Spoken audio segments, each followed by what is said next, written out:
El discurso inaugural, el antagonismo con el mundo y la libertad de la Iglesia.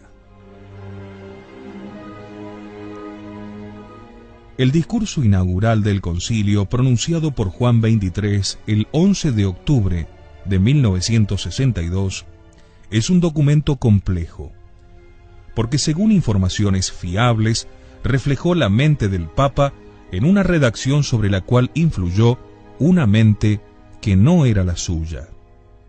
Además, hasta en la identificación misma del texto, el documento plantea problemas canónicos y filológicos. Para dar a conocer su sustancia, la centraremos en torno a algunos puntos.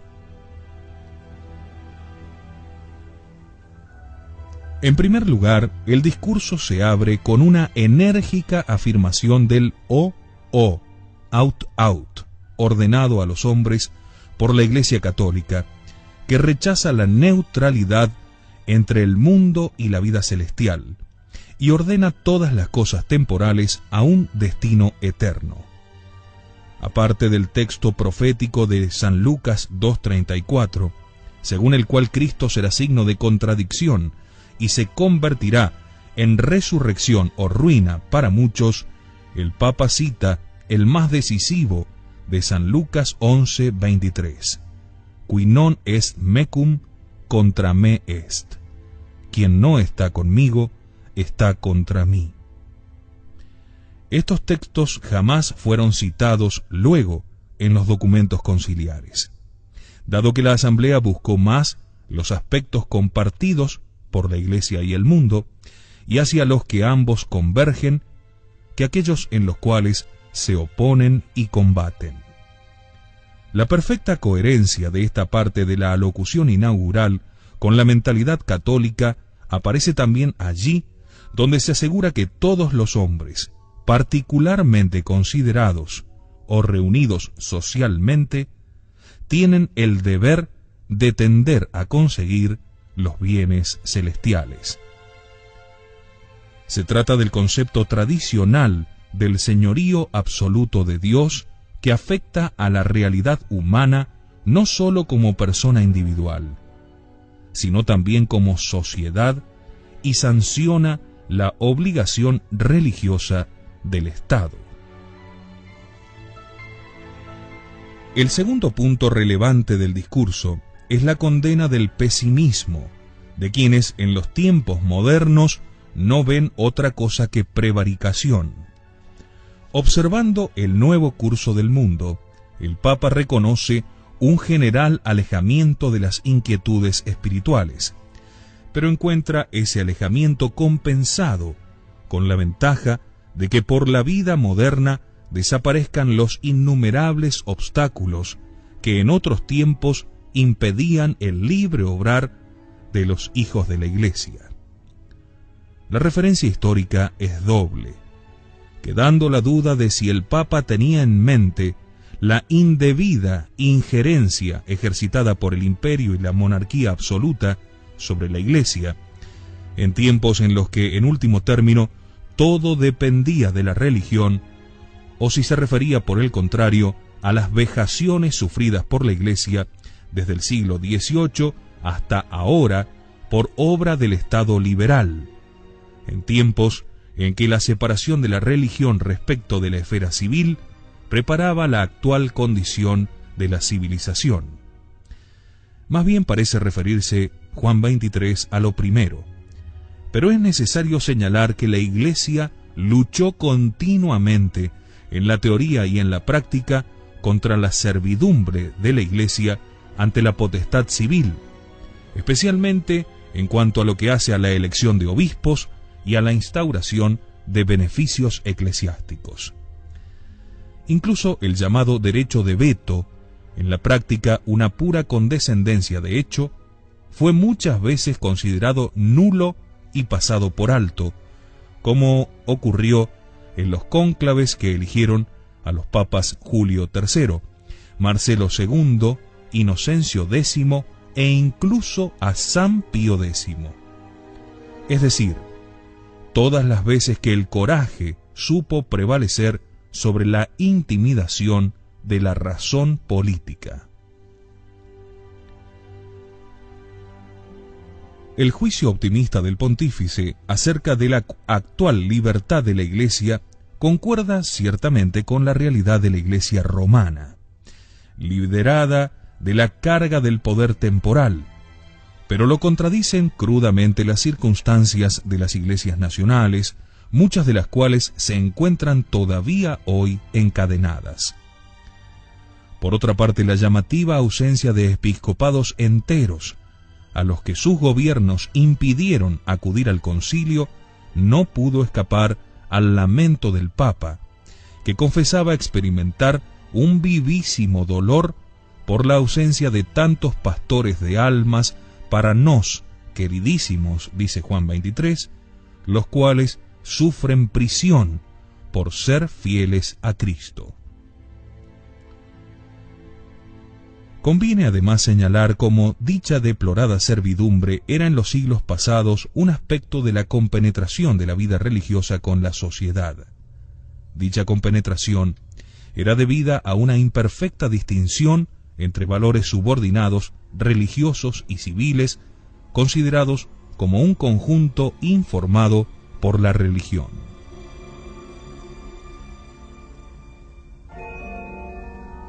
Al contrario, la presente liberación procede de la pérdida de autoridad de la Iglesia en los espíritus del mundo, invadidos ahora por una aspiración eudemonista y por la indiferencia doctrinal.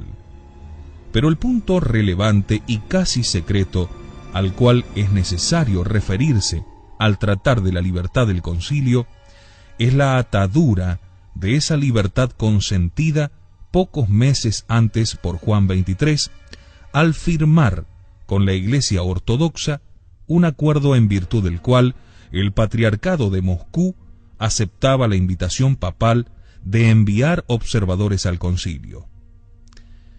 El Papa, por su parte, aseguraba que el concilio se abstendría de condenar el comunismo. Este pacto tuvo lugar en el mes de agosto de 1962 en Metz, Francia, y se conocen todos los detalles de tiempo y lugar a través de una rueda de prensa concedida por Monseñor Smith, obispo de aquella diócesis. La negociación concluyó con un acuerdo que firmaron el metropolita Nicodemus por parte de la Iglesia Cismática Ortodoxa y el cardenal Tisserand, decano del Sagrado Colegio, por parte de la Santa Sede. La noticia del acuerdo fue dada en estos términos por France Nouvelle, boletín central del Partido Comunista Francés, en el número del 16 al 22 de enero de 1963. Dice así: puesto que el sistema socialista mundial manifiesta de forma innegable su superioridad y recibe su fortaleza de la aprobación de centenares y centenares de millones de hombres, la Iglesia ya no puede contentarse con un tosco anticomunismo. Incluso se ha comprometido con ocasión del diálogo con la Iglesia Ortodoxa rusa a que no habrá en el concilio un ataque directo contra el régimen comunista. Por parte católica, el diario La Croix del 15 de febrero de 1963 informaba del acuerdo concluyendo: después de esta entrevista, Monseñor Nicodemo aceptó que alguien se acercase a Moscú a llevar una invitación a condición de que fuesen dadas garantías en lo concerniente a la actitud apolítica del concilio.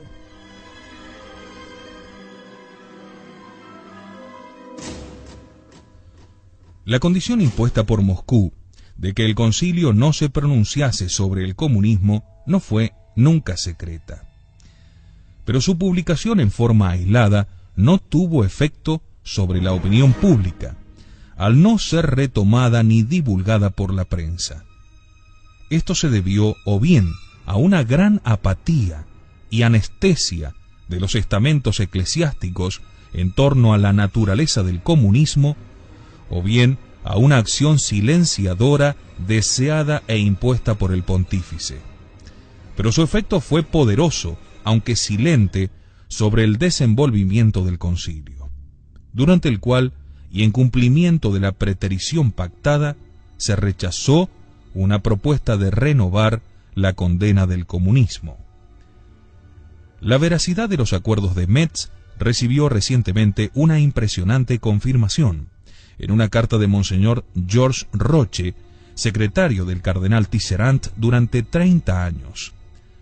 Con la intención de defender al negociador vaticano, este prelado romano sale al paso de las imputaciones de Jean Madiran y confirma enteramente la existencia de este acuerdo entre Roma y Moscú, precisando que la iniciativa de los encuentros fue tomada personalmente por Juan XXIII a sugerencia del cardenal Montini, que luego sería Pablo VI, y que Tisserand recibió órdenes formales, tanto para firmar el acuerdo como para vigilar su exacta ejecución durante el concilio.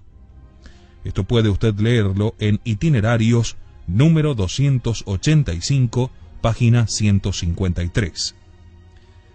De este modo, el concilio se abstuvo de condenar el comunismo.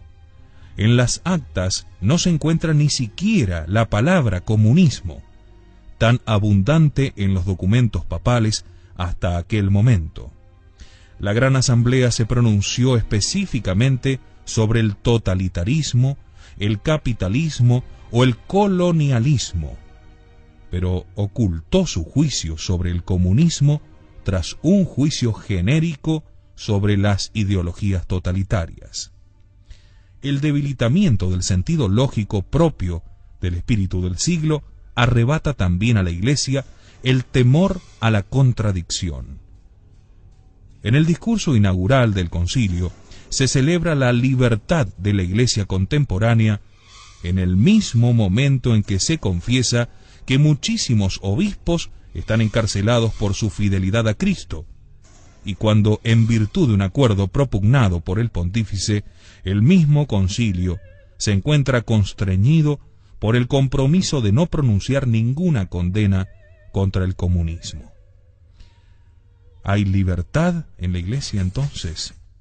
Esta contradicción, siendo grande, lo es menos si se la compara con la contradicción de fondo subsistente en fundamentar la renovación de la Iglesia sobre la apertura al mundo, para luego borrar de entre los problemas del mundo su problema principalísimo, esencialísimo y decisivo del comunismo.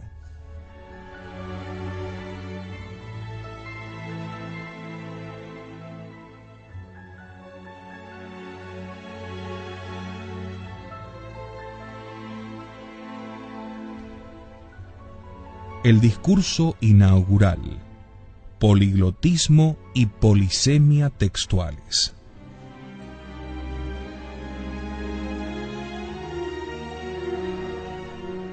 El tercer punto del discurso papal se refiere al quicio mismo sobre el cual gira el concilio, el modo en que la verdad católica pueda comunicarse al mundo contemporáneo pura e íntegra y sin atenuaciones.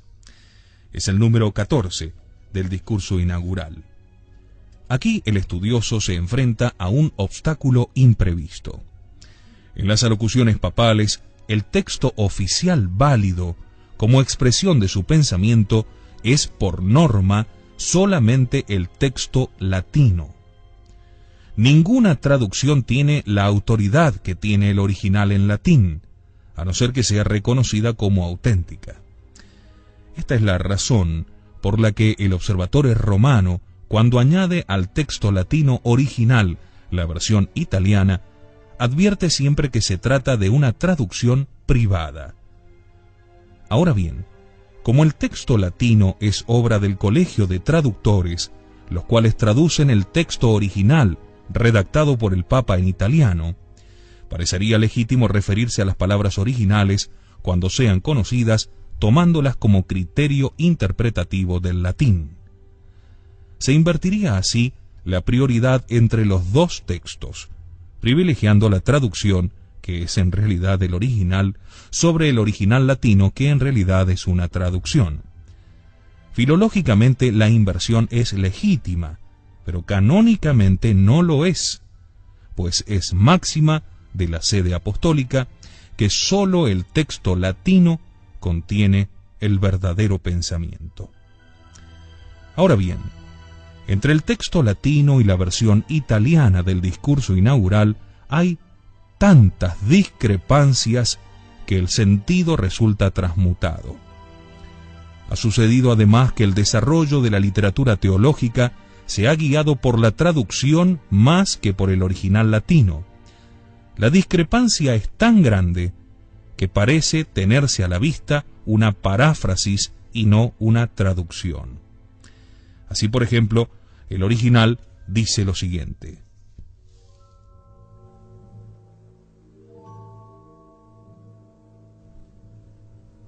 es necesario que esta doctrina cierta e inmutable, a la cual se debe prestar un fiel homenaje, sea profundizada y expuesta en el modo que los tiempos requieren. La traducción italiana del Observatore Romano del 12 de octubre de 1962, reproducida después en todas las ediciones italianas del Concilio, dice: anche questa pero studiata ed esposata attraverso le forme, dando ya otro sentido. Del mismo modo, la traducción francesa y la española, similar a las anteriores, estudiando esta y poniéndola en conformidad, dice el texto, con los métodos de la investigación y con la expresión literaria que exigen los métodos actuales. No puede disimularse la diferencia entre el original y las traducciones.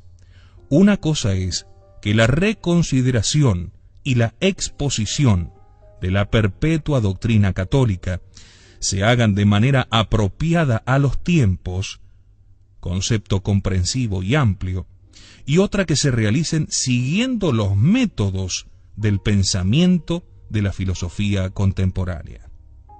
Por ejemplo, una cosa es presentar la doctrina católica de una manera apropiada a la interioridad propia de la mentalidad contemporánea, y otra que sea pensada y expuesta según esa misma mentalidad.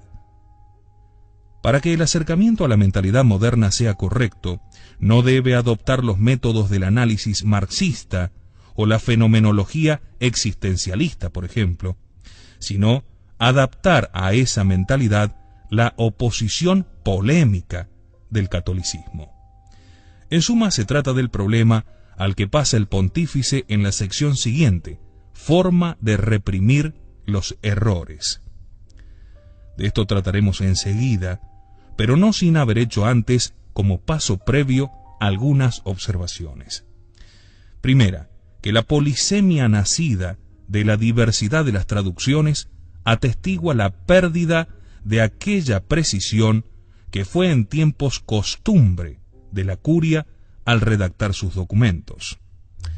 Segunda, que la multivocidad se introdujo después en sucesivas alocuciones del Papa en que citaba aquella perícopa del 11 de octubre, unas veces según el texto latino y otras veces según la traducción que de él habían hecho.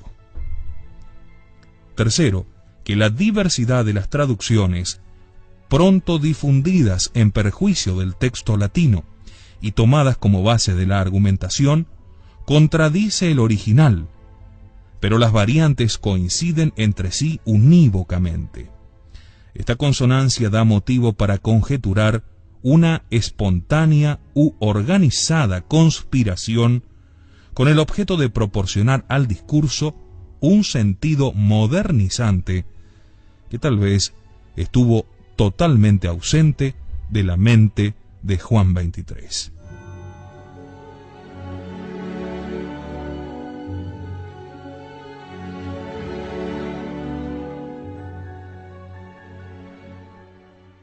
El discurso inaugural, nueva actitud ante el error.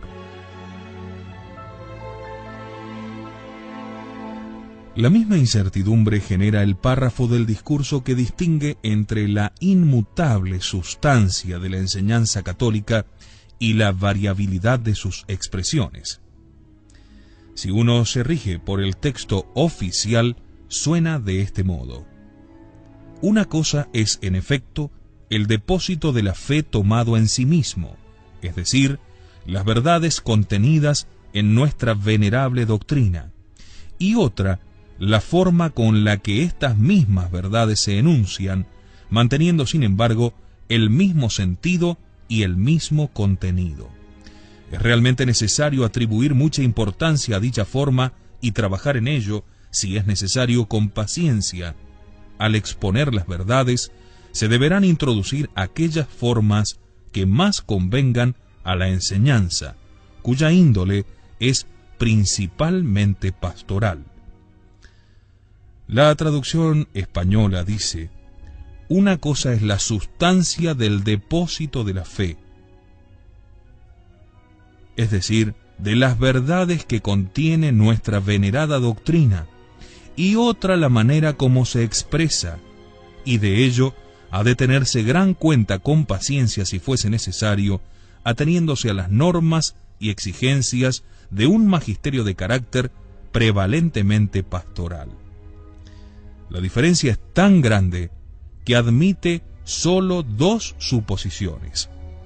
O bien el traductor italiano ha querido hacer una paráfrasis, o bien la traducción es en realidad el texto original. En este segundo caso, la redacción italiana habría parecido complicada e imprecisa, que es la formulación de su revestimiento. Y por consiguiente, el latinista habría intentado captar un sentido general, desprendiéndola de cuanto de novedad contenía la redacción original. Si no, resulta llamativa la omisión de las palabras eodem tamen sensu e adenque sentencia, que citan implícitamente un texto clásico de San Vicente de Lerins y a las cuales está ligado el concepto católico de la relación entre la verdad que hay que creer y la fórmula con la que se expresa. En el texto latino, Juan 23 recalca que la verdad dogmática admite multiplicidad de expresiones, pero que la multiplicidad concierne al acto de significar, nunca a la verdad significada. El pensamiento papal es continuación, se dice expresamente, de las enseñanzas que aparecen en las actas de Trento y del Vaticano I. Es, sin embargo, una novedad. Y como novedad en la Iglesia se anuncia abiertamente la actitud que debe seguirse ante los errores. Dice el Papa: la Iglesia no abdica ni disminuye su oposición al error, pero en nuestro tiempo prefiere usar de la medicina de la misericordia más que de la severidad. Se opone al error mostrando la validez de su doctrina más que condenando. Esta proclamación del principio de la misericordia como contrapuesto al de la severidad no tiene en cuenta que en la mente de la Iglesia incluso la condena del error es una obra de misericordia, pues atacando al error se corrige a quien yerra y se preserva a otros de caer en los errores. Además, hacia el error no puede haber propiamente misericordia o severidad. Al ser estas virtudes morales, cuyo objeto es el prójimo, mientras que el intelecto repudia el error con un acto lógico que se opone a un juicio falso. Siendo la misericordia, según Santo Tomás, en la Suma Teológica segunda cuestión 30, un pesar por la miseria de los demás, acompañado del deseo de socorrerles, el método de la misericordia no se puede usar hacia el error, ente lógico en el cual no cabe la miseria, sino solamente hacia el que yerra, a quien se ayuda proponiéndole la verdad y rebatiéndole el error. El Papa Juan 23 divide por la mitad dicha ayuda, al restringir todo el oficio ejercitado por la Iglesia hacia el que yerra a la simple presentación de la verdad. Esta bastaría por sí misma sin enfrentarse al error para desbaratarlo. La operación lógica de la refutación se omitiría para dar lugar a una mera didascalia de la verdad, confiando en su eficacia para producir el asentimiento del hombre y destruir el error. Esta doctrina del pontífice constituye una variación relevante en la Iglesia católica y se apoya en una singular visión de la situación intelectual de nuestros contemporáneos. Estos estarían tan profundamente penetrados por opiniones falaces y funestas, máxime in re morali, que, como dice paradójicamente el Papa, los hombres por sí solos, es decir, sin refutación y sin condena, hoy día parece que están por condenarlas, y en especial aquellas costumbres que desprecian a Dios y a su ley. Es sin duda admisible que al error puramente teórico se pueda curar por sí mismo, cuando nace de causas exclusivamente lógicas.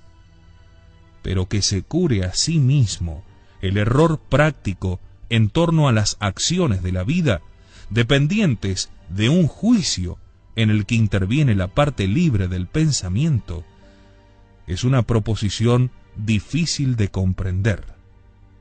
Y aparte de ser difícil desde un punto de vista doctrinal, esa interpretación optimista del error, que ahora se reconocería y corregiría por sí mismo, está crudamente desmentida por todos los hechos siguientes. En el momento en que hablaba el Papa estos hechos, estaban madurando, pero en la década siguiente salieron totalmente a la luz. Los hombres no se retractaron de esos errores, sino que más bien se confirmaron en ellos e inclusive les dieron vigor de ley. La pública y universal adopción de estos errores morales se pusieron en evidencia con la aceptación del divorcio y del aborto. Las costumbres de los pueblos cristianos fueron enteramente cambiadas y sus legislaciones civiles, hasta hacía poco modeladas sobre el derecho canónico, se tornaron en legislaciones puramente profanas, sin sombra de lo sagrado. Este es un punto en el cual la clarividencia papal queda irrefutablemente comprometida. Esta variación se le escapa completamente al Observatorio Romano de 21 de noviembre de 1981, en el cual, analizando la legislación italiana de las últimas 3 décadas, sólo encuentra reseñable su admirable capacidad evolutiva y de adaptación. Evolutiva hacia el divorcio y el aborto, hacia la anticoncepción y el hedonismo, e incluso hacia la eutanasia.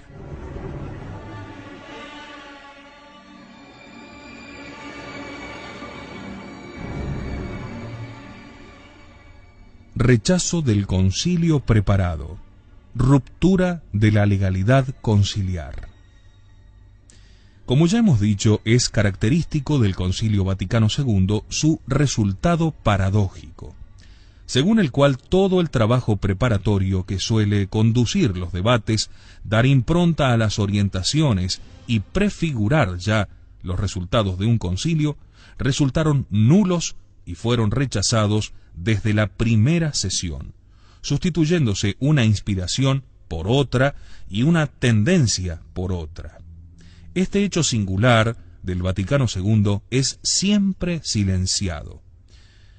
Monseñor Giusti, prefecto del Archivo Secreto Vaticano, recordando en el 20º aniversario el trabajo de la comisión preparatoria, no hizo ninguna referencia a él. Ahora bien, tal desviación de la concepción original no tuvo lugar por una resolución interna del mismo concilio en el desenvolvimiento de su regularidad legal, sino que se hizo a través de una ruptura de la legalidad conciliar poco citada en las narraciones de los hechos, pero conocida hoy en sus rasgos más evidentes. Estaba en discusión en la 23ª congregación el esquema de Fontibus Revelationis, preparado por la comisión preparatoria y ya cribado por muchas consultas de obispos y de peritos. La doctrina expuesta suscitó una viva polémica. Los padres más aferrados a las fórmulas del Concilio de Trento, según la cual la revelación se contiene in libris scriptis et sine scripto traditionibus, de la sesión cuarta, tomadas como dos fuentes, se encontraron en desacuerdo con los más partidarios de exponer la doctrina católica en términos menos hostiles a los hermanos separados que rechazan de plano la tradición de la Iglesia. Esta vivísima contienda entre las dos partes condujo a la propuesta avanzada el 21 de noviembre de truncar la discusión y rehacer totalmente el esquema. No se puede disimular que Sapit Comicum, el informe oficial del Observatorio Romano, dice que todos los padres reconocen que el esquema, fruto del trabajo de teólogos y obispos, ha sido estudiado con sumo cuidado. Bueno, entonces cabe preguntarse cómo entonces se concluye que este trabajo era impresentable. Una vez recogidos los votos, se encontró que la propuesta de suspensión no disponía de la mayoría cualificada de 2/3 exigida por el reglamento del concilio en lo que refiere a cuestiones del procedimiento. El secretario general hizo ver entonces: los resultados de la votación han sido tales que el examen de los capítulos individuales del esquema en discusión se proseguirá en los próximos días. Pero al día siguiente, al inicio de la congregación 24, se anunció en 4 lenguas, aparte de en latín, que por considerarse la discusión más laboriosa y prolongada de lo previsto, el Santo Padre había decidido que una nueva comisión refundiese el esquema para así hacerlo más breve y resaltar mejor los principios generales definidos por Trento y el Vaticano I. Con esta intervención, que reformaba de un plumazo la decisión del concilio y anulaba el reglamento de la asamblea, se realizaba una ruptura de la legalidad y se pasaba del régimen colegial al régimen monárquico. La ruptura de la legalidad significó también un nuevo curso, si no doctrinal, al menos sí de orientación doctrinal. Los possenia de la transformación repentina de la intención papal son hoy conocidos. De la muy objetiva narración que de este episodio hace el padre Delaye en Amigo del Clero 1964, página 534, también se desprende que en la noche del 22, el Papa recibió al cardenal Leger y al episcopado canadiense y que tuvieron lugar coloquios entre el cardenal Ottaviani y Bea, exponentes ambos de las dos opiniones que se habían enfrentado. Sin embargo, estos hechos conocidos tienen bastante menos importancia que el elemento de fuerza que vino a sobreponerse a la legalidad conciliar. El resultado de la votación podría haber sido invalidado por el Papa si hubiese resultado en un vicio de ley, o si hubiese precedido al voto una reforma de la ley, como la que siguió de facto con Pablo VI, que retornó al sistema de mayoría simple. Pero en los términos en los que ocurrió, la intervención papal constituye una típica sobreposición del Papa al concilio, tanto más notable cuanto que el Papa fue presentado entonces como el tutor de la libertad del concilio. Esta sobreposición no es un motus proprius, sino consecutiva a reclamaciones y solicitudes que consideraban la mayoría cualificada exigida para el concilio como una mera ficción jurídica y pasaban por encima de ella para que el Papa reconociese el principio de la mayoría simple. Como vemos, el concilio fue anómalo desde el principio. Ya aquí podemos seguir estructurando en nuestro pensamiento cómo se manejó esta ruptura de la legalidad conciliar. Ya aquí hay algo totalmente anómalo. Sin embargo, tenía nada más y nada menos que ver con el quiebre de la fuente de la revelación, que era el origen del esquema. Los que abogaban por algo más ecuménico, que atrajera mejor a los protestantes, querían definitivamente sacar del tema a la sagrada tradición. Empezamos directamente en este punto capitular.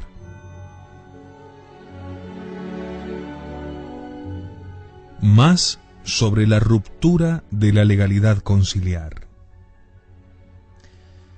Por otro lado, la preeminente voluntad modernizadora de la Asamblea Ecuménica, que rechazó todo el trabajo preparatorio de 3 años conducido bajo la presidencia de Juan XXIII, había aparecido ya desde la primera congregación con aquel incidente del 13 de octubre.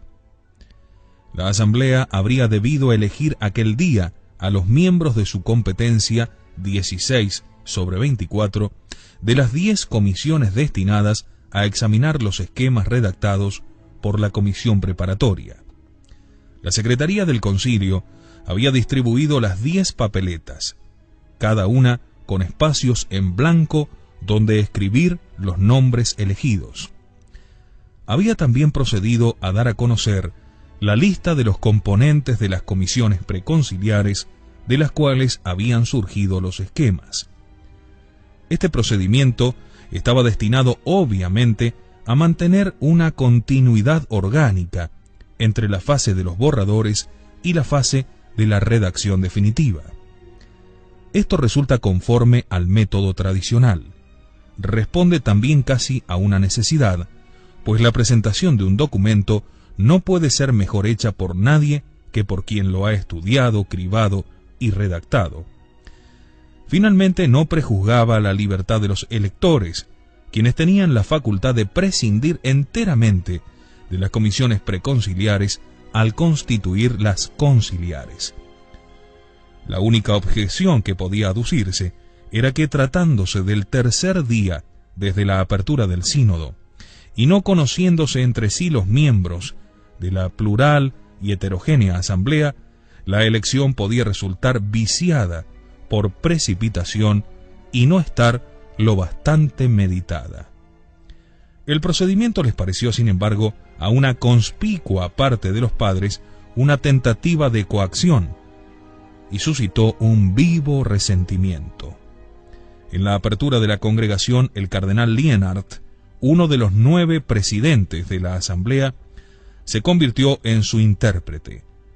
Habiendo pedido el uso de la palabra al presidente cardenal Tisserand y habiéndole sido denegada conforme al reglamento, ya que la congregación había sido convocada para votar, no para decidir si votaría o no, el prelado francés, rompiendo la legalidad, aunque entre aplausos casi unánimes, agarró el micrófono y leyó una declaración.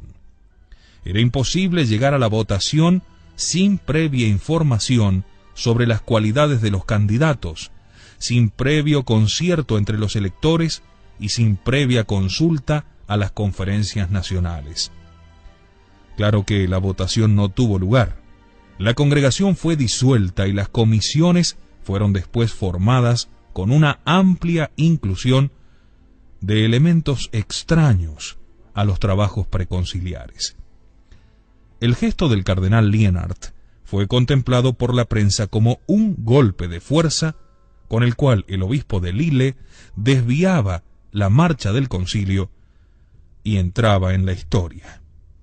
En Fígaro, 9 de diciembre de 1976, la narración de los hechos la hemos tomado de las memorias del mismo Lienhardt, publicadas póstumamente bajo el título de Vaticano II, en edición de la Facultad Teológica de Lille.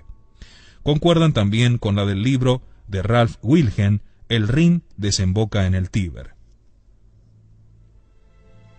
Por lo tanto, aquí, con este gesto, el cardenal Lienard se inmortalizaba al romper la legalidad conciliar. Por segunda vez, ya antes de empezar a hablar. Pero todos los observadores reconocieron en él un momento auténticamente discriminante en los caminos del sínodo ecuménico, uno de esos puntos en lo que en un instante la historia se contrae para ir desenvolviéndose después. Finalmente el mismo Lienard, consciente al menos a posteriori de los efectos de aquella intervención suya, y preocupado por excluir que fuese premeditada y concertada, lo interpreta en las citadas memorias también como una inspiración del Espíritu Santo. Yo hablé, dice textualmente, porque me encontré constreñido a hacerlo por una fuerza superior, en la cual debo reconocer la del Espíritu Santo. A ver, analicemos. De este modo, el concilio habría sido ordenado por Juan XXIII, según su propio testimonio, merced a una sugestión del Espíritu Santo. Y el concilio preparado por él habría sufrido pronto un vuelco brusco a causa de una moción otorgada por el mismo Espíritu Santo al cardenal francés. Sobre el repudio de la orientación del concilio preparado tenemos también en Isi, número 577 del 15 de agosto del 82, una abierta confesión del padre Chenu, uno de los exponentes de la corriente modernista. Este dominico y su compañero de orden, el padre Yves Congar, quedaron desconcertados por la lectura de los textos de la comisión preparatoria, que les parecían abstractos, anticuados y extraños a las aspiraciones del mundo contemporáneo. Entonces ellos mismos promovieron una acción que hiciese salir al concilio de ese coto cerrado y lo abriese a las exigencias del mundo, induciendo a la asamblea a manifestar la nueva inspiración en un mensaje a la humanidad. El mensaje, dice el padre Chenu, suponía una crítica severa del contenido y del espíritu del trabajo de la Comisión Central Preparatoria.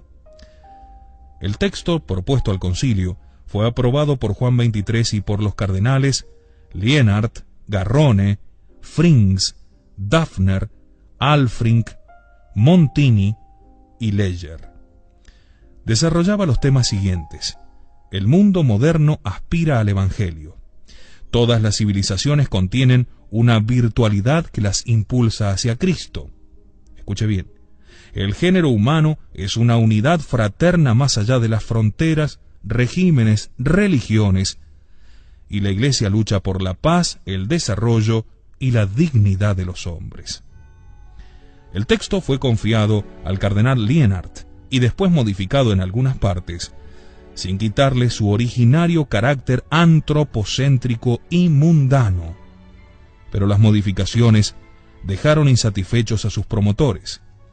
Fue votado finalmente el 20 de octubre por 2.500 padres. En cuanto al efecto de esta acción, es relevante la declaración del propio padre Chenu. El mensaje sobrecogió eficazmente a la opinión pública a causa de su misma existencia.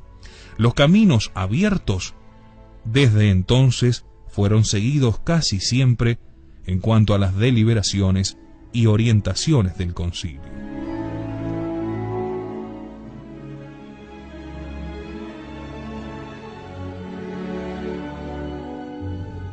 Consecuencias de la ruptura de la legalidad, sobre si hubo o no conspiración. Hemos analizado los acontecimientos originados por los incidentes del 13 de octubre y del 22 de noviembre de 1962. Tuvieron en verdad efectos imponentes. La recomposición de las 10 comisiones conciliares y la eliminación de todo el trabajo preparatorio, por lo que de 20 esquemas solamente quedó el de la liturgia. Se cambió la inspiración general de los textos e incluso el género estilístico de los documentos, que abandonaron la estructura clásica en la que a la parte doctrinal seguía el decreto disciplinar. El concilio se hacía en cierto modo autogenético, atípico y totalmente improvisado. En este punto se pregunta el estudioso si esta inopinada inflexión del curso del concilio fue debida a una conspiración pre- y extraconciliar, o si bien fue efecto del natural dinamismo de la asamblea. La primera opinión es sostenida por los partidarios de la concepción tradicional y curial. Estos llegan incluso a reevocar el latrocinium de Éfeso, que se hubiera confeccionado el concilio después de negada su propedéutica, sólo parecía explicable mediante un concierto bien preparado de voluntades vigorosas. La conspiración parecería también demostrada por cuanto narra Jean Guiton, miembro de la Academia Francesa, por confidencia del cardenal Tisserand y amigo íntimo del Papa Pablo VI. El decano del Sacro Colegio, mostrándole un cuadro al que sirvió de modelo una fotografía y que representaba 6 purpurados rodeando al mismo cardenal Tisserand, dijo entonces: «Este cuadro es histórico, o más bien simbólico. Representa la reunión que habíamos mantenido antes de la apertura del concilio y en la que decidimos bloquear la primera sesión rechazando las reglas tiránicas establecidas por Juan XXIII. Esto figura en el libro Pablo VI Secreto de Jean Guiton, París, 1979, página 123. El órgano principal de la conspiración de los modernizantes, tejida por alemanes, franceses y canadienses, habría sido la alianza de los padres de esas regiones eclesiásticas. El órgano antagonista se llamó Cetus Internationalis Patrum, donde prevalecían padres de la órbita tradicional y latina. Es oportuno interrogarse si no se está confundiendo una conspiración en sentido político con ese natural a ponerse de acuerdo en las asambleas los miembros que convergen entre sí por concordar sobre la doctrina, por homogeneidad de interpretaciones históricas o por la consecuente identidad de pretensiones. Sin duda no puede negarse que cualquier cuerpo de personas reunidas bajo un mismo título para cumplir un objeto social está sujeto a influencias. Sin ellas no puede constituirse como verdadero cuerpo activo ni pasar del estado de multitud atomística al de asamblea orgánica. Tales influencias se ejercitaron siempre sobre los concilios y no son algo accidental ni un vicio, sino que forman parte de la simple estructura conciliar.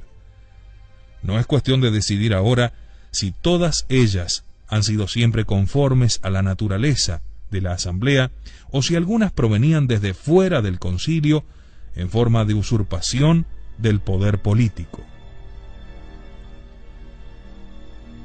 Es sabido de cuánto poder gozaron en el Concilio de Trento el emperador y los príncipes, y cuán eficaz fue el ascendiente papal, por lo que Sarpi decía con amargo menosprecio que el Espíritu Santo venía de Roma en carroza.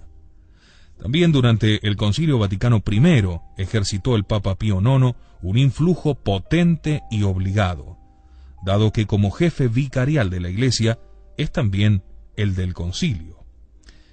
Es la idea misma de asamblea, cualquiera que ésta sea, la que impone no sólo la licitud de las influencias, sino su necesidad.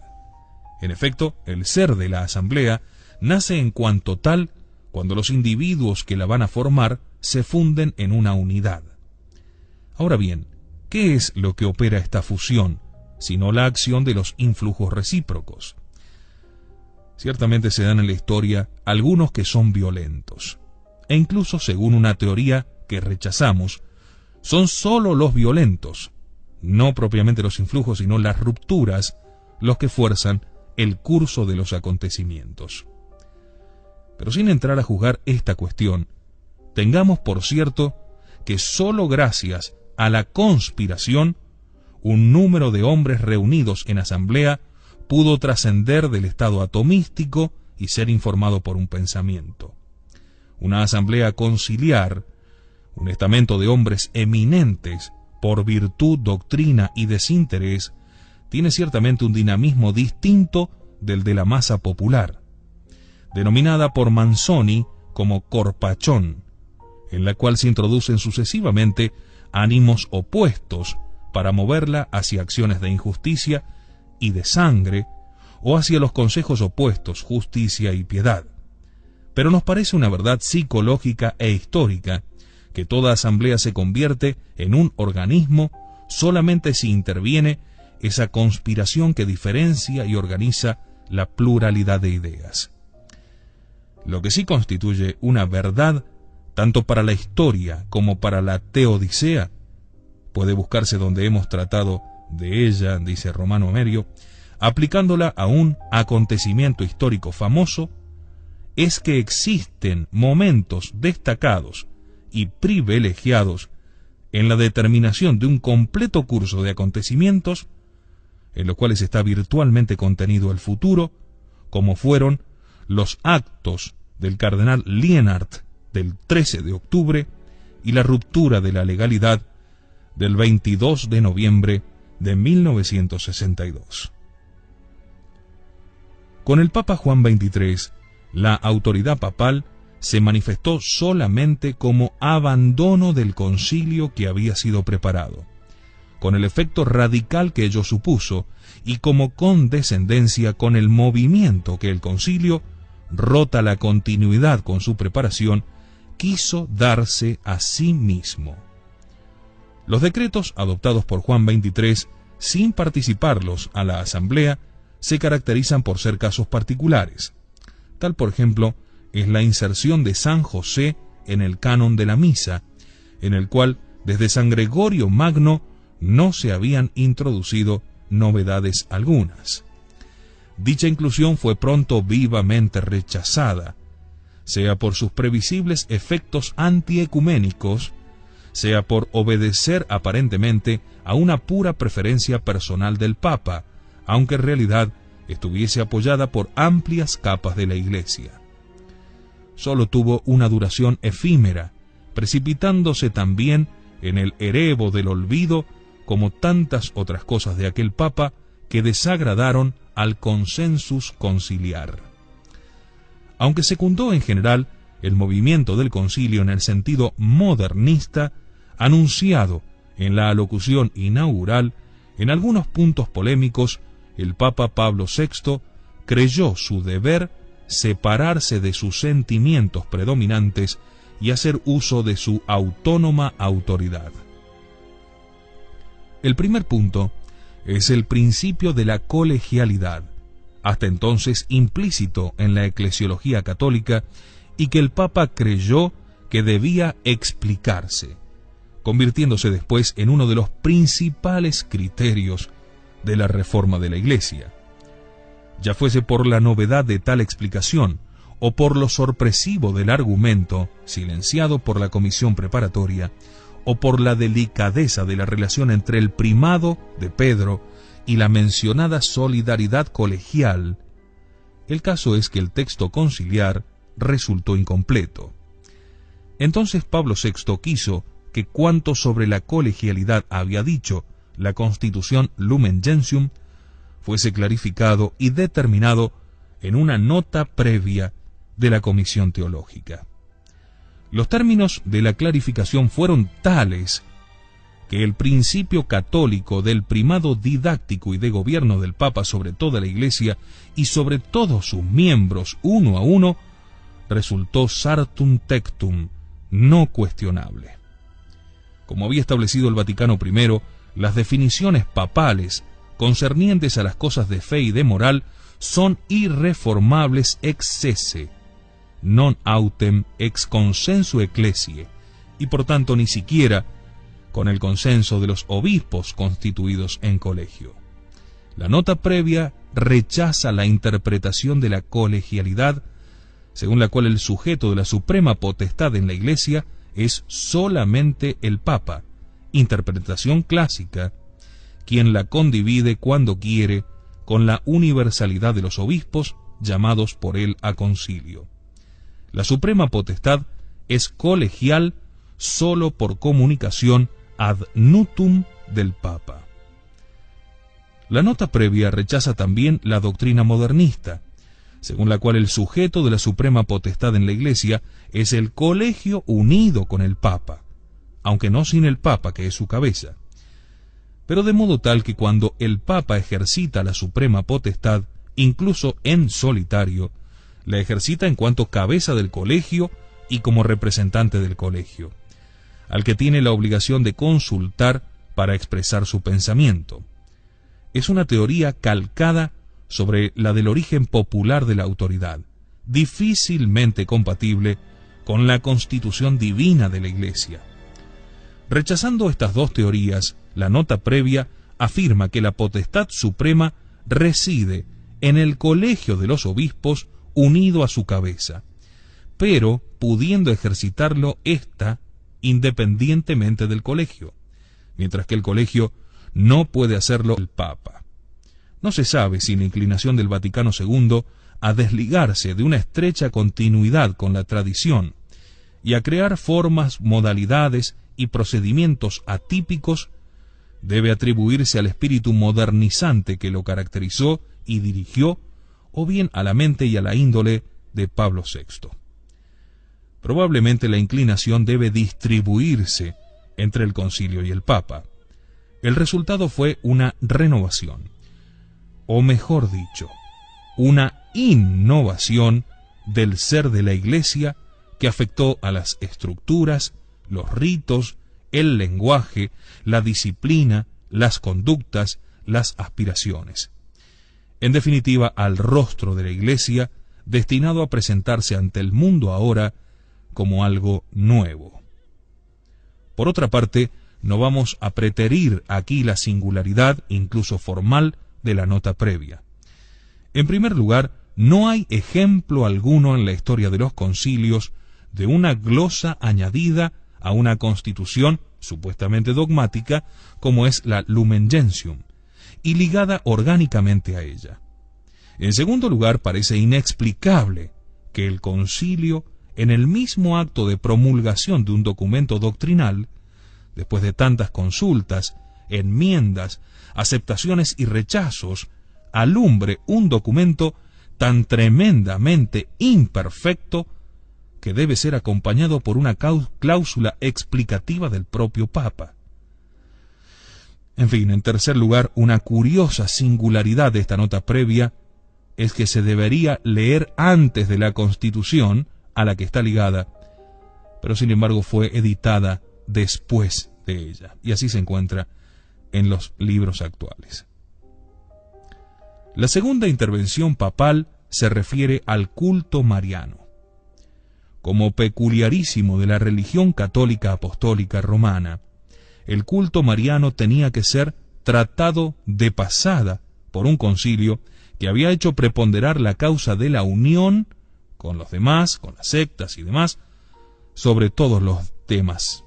Bastaría un capítulo sobre la Virgen, y no un esquema propio, como sí había sido previsto por la comisión preparatoria, pero que fue dejado totalmente de lado. Iba a ser todo un libro, todo un esquema propio, el dedicado a la Santísima Virgen, pero esto seguramente ofendería mucho a los hermanitos separados. Desde sus inicios, el sínodo se había encontrado bajo la influencia de la escuela teológica alemana, influida a su vez por la mariología protestante, a la cual no se quería contradecir. Esta, como por otra parte el Islam, reserva a la Virgen una observancia de pura veneración, pero rechaza el culto verdadero y propio prestado por la Iglesia, en grado especialísimo, a la Madre de Jesús.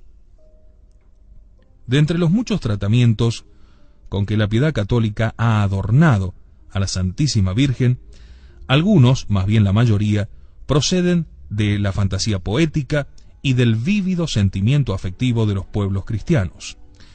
Otros, al contrario, suponen o producen una tesis teológica.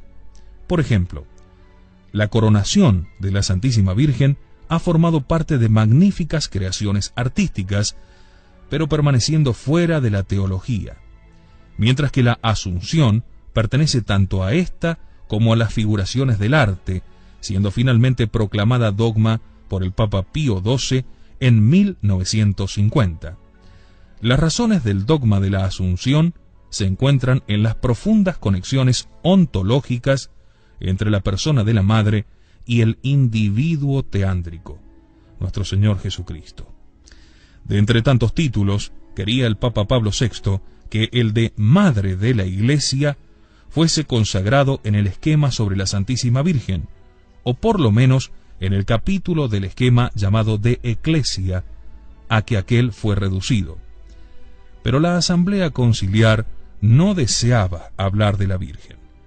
Dicha dignidad se funda sobre razones teológicas y antropológicas, siendo la Santísima Virgen María verdadera Madre de Cristo, y siendo Cristo cabeza de la Iglesia, e Iglesia comprimida, como la Iglesia, si nos es lícito adoptar el lenguaje de Nicolás de Cusa, es Cristo expandido, el paso de Madre de Cristo a Madre de la Iglesia es irreprensible.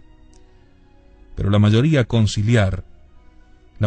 del Concilio Vaticano II sostuvo que ese título no era esencialmente distinto de otros que o basculan entre lo poético y lo especulativo, o son de incierto significado, o carecen de base teológica, y así obstaculizaron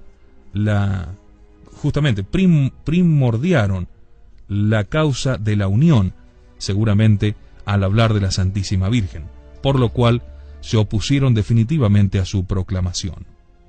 Fue entonces el Santo Padre, Pablo VI, con un acto de autónoma autoridad, quien procedió a su proclamación solemne en el discurso de clausura de la tercera sesión, 21 de noviembre de 1964, siendo acogido en silencio por una asamblea que en tantos otros momentos se mostró tan fácil para el aplauso. Puesto que el título había sido expulsado del esquema por la Comisión Teológica, pese a una imponente recogida de sufragios iniciales en su favor, y el obispo de Cuernavaca la había impugnado en el aula, el acto del Papa suscitó vivos rechazos. En este hecho se traslucen las disensiones internas que existían en el Vaticano II y el espíritu antipapal de la fracción mayoritaria modernista. No se puede, contra la evidencia de los hechos, aceptar la posterior declaración del cardenal Bea. Él tenía razón al afirmar que, habiendo faltado un voto explícito de la Asamblea sobre la atribución o no de ese tratamiento a la Virgen, no era legítimo contraponer la voluntad no manifiesta del concilio a la voluntad del Papa expresada por modo de autoridad. Sin embargo, saliéndose del argumento, el cardenal intentaba establecer un consenso entre el Papa y el concilio, arguyendo que toda la doctrina mariológica desarrollada en la Constitución contenía implícitamente el título de Mater Ecclesiae. Ahora bien, una doctrina implícita es una doctrina en potencia, y quien no quiere explicitarla, llevarla al acto, disiente ciertamente de quien pide sea explicitada. La declaración del cardenal Bea, que estaba entre los que se opusieron, es sólo una forma de obsequio y de reparación ante el Papa. Descansa sobre una argumentación sofista que compara lo implícito y lo explícito e intenta quitarle significado a los hechos. Quien rechaza explicitar una proposición implícita no tiene el mismo sentimiento que quien la quiere explicitada, pues no queriendo, en realidad no la quiere ser explícita. También evidenció las disensiones entre el cuerpo y la cabeza del concilio la intervención papal del 6 de noviembre de 1964, recomendando una rápida aceptación del documento sobre las misiones, al que se oponían principalmente los obispos de África y los superiores de las congregaciones misioneras. El esquema fue rechazado. Debió ser reescrito y retornó en la cuarta sesión. Más firme y más grave fue la intervención de Pablo VI sobre la doctrina del matrimonio. Habiéndose pronunciado en el aula incluso por bocas cardenalicias, entre ellos el cardenal Leger y el cardenal Suenens, nuevas teorías que rebajaban el fin procreador del matrimonio y abrían paso a su frustración, mientras elevaban a pari o a maiori su fin unitivo y de donación personal, el Papa hizo llegar a la Comisión 4 enmiendas con orden de insertarlas en el esquema. Se debía enseñar expresamente la ilicitud de los métodos anticonceptivos antinaturales. Se debía declarar igualmente que la procreación no es un fin del matrimonio accesorio o equiparable a la expresión del amor conyugal, sino necesario y primario. Todas las enmiendas se apoyaban en textos de la encíclica Castico Nubi del Papa Pío XI que habrían debido insertarse. Las enmiendas fueron admitidas, pero no se admitió adjuntar los textos de la Castico Nubi a los documentos del Vaticano II. Mientras tanto, la cuestión de los anticonceptivos era consultada a una comisión papal y fue después decidida con la encíclica Humane Vitae de 1968, de la que hablaremos luego. La comisión conciliar excluyó los textos del Papa Pío XI, pero Pablo VI obligó a que fuesen añadidos en el esquema aprobado después por el concilio en la cuarta sesión.